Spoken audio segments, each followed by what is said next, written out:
In this video, we're going to be taking a look at some of the great and some of the not so great things about the Google Pixel 6a. This is not a full review, but we do have a full written review, which you can check out linked in the description, with a full review video arriving once we've had more time spent with the phone.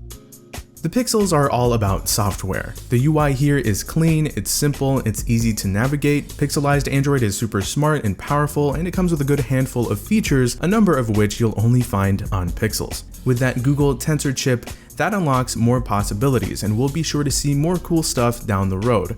And speaking of down the road, another plus is that the 6a is locked in to get 5 years of security updates, so thumbs up for that as well. Performance is really good, the phone is fast, it's quick to respond, games of every type run well, photos process swiftly, the Tensor chip has proven to be able to handle the most intense of workloads, so lag and slowdowns aren't really a thing here, although it does run pretty warm. The 6a may be a mid-ranger, but its hardware is actually quite good. It's well put together, and while plastic doesn't look too hot on the spec sheet, in the real world, this plastic doesn't really feel like plastic, and it definitely doesn't feel cheap. The aluminum frame is strong, and the overall footprint of the device isn't massive, so it's a really nice, solid, well-built phone that feels good to use.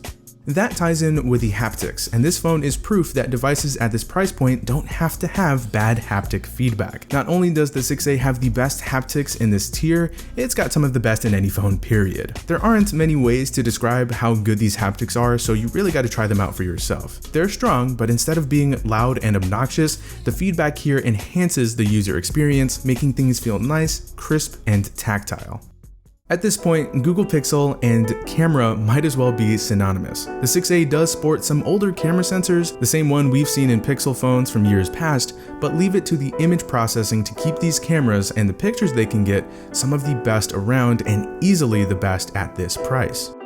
On the flip side of things, the 6a is missing a couple things that users still take advantage of. Firstly, the headphone jack is now gone.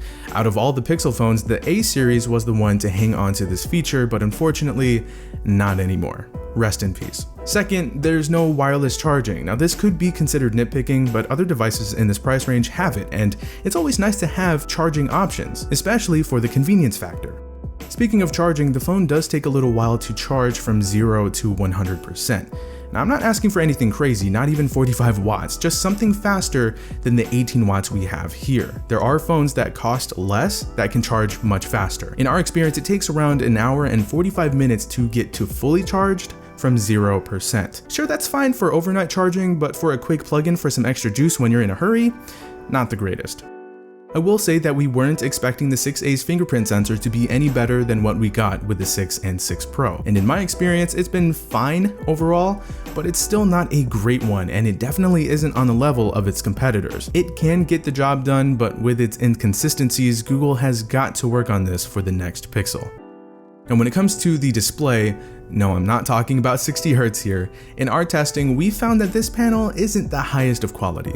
Overall, it's a fine display, but we've noticed some heavy rainbowing at different viewing angles. Ryan noticed some splotchiness and some odd gradients in darker UI themes, and it appears as if the 5a may have had a higher quality panel. Lastly, the signal strength appears to be lacking compared to other devices. Now, Ryan found that the 6a dropped signal more easily than other phones, and this was the case with both the regular 6 and the 6 Pro.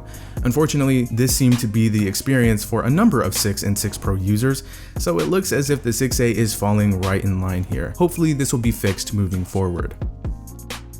So what do you think of the Google Pixel 6a? Got anything you'd like for us to cover in our full review? Let's talk about it in the comments. It's been Zach, I'll talk to you later, and thanks for watching.